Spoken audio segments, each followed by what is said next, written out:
हर हर महादेव, हर हर महादेव। सावनवा में बोल बम गूंजे गूंजे चारों ओर, भोले बाबा के महिमा गावे मनवा हो गइल भोर। गंगा जल के कांवर सजा के निकसल बानी हम, एके आस एके भरोसा बाबा तोहरे दम। कोरस बोल बम हर हर महादेव बोल बम। काशी से देवघर तक गूंजे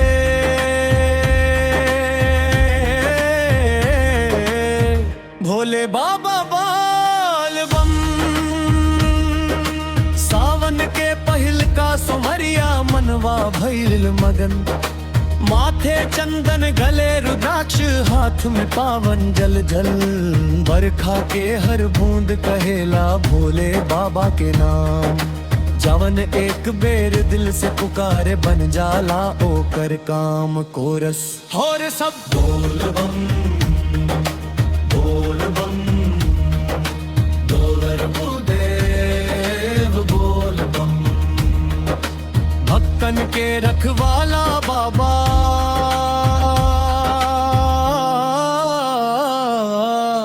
दुनिया के पालनहार।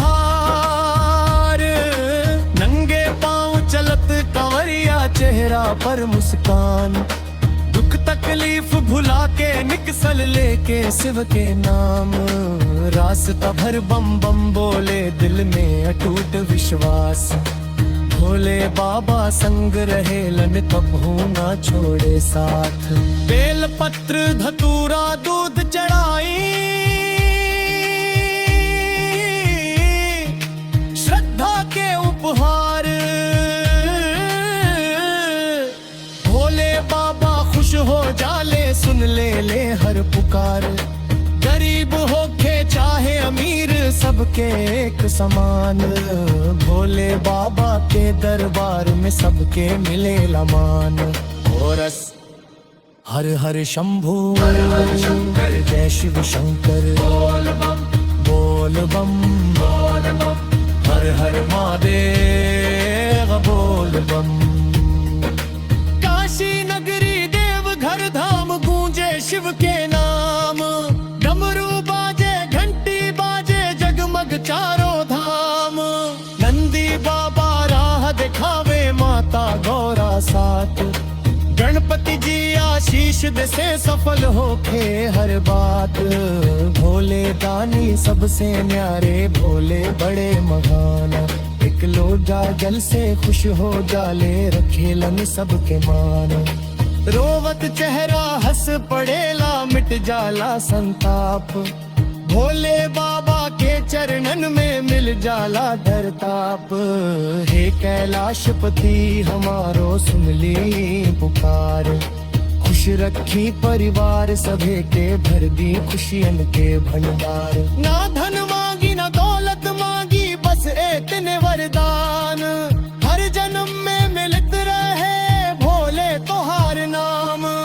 चल सिर साथी कांवर लेके भोले धाम चली, बम बम के जयकारा लगा के शिव के गीत गाई। सावन के पावन महीना भक्ति के त्योहार, भोले बाबा के कृपा से संवर जाव संसार। अंतिम बोल बम बोल बम बोल बम बोल बम हर हर महादेव बोल बम। सावनवा में गूंजे बाबा जय जय शिव शंकर बोल बम भोले बाबा बोल बम। गंगा जल लेके आईनी स्वीकार करी प्रणाम।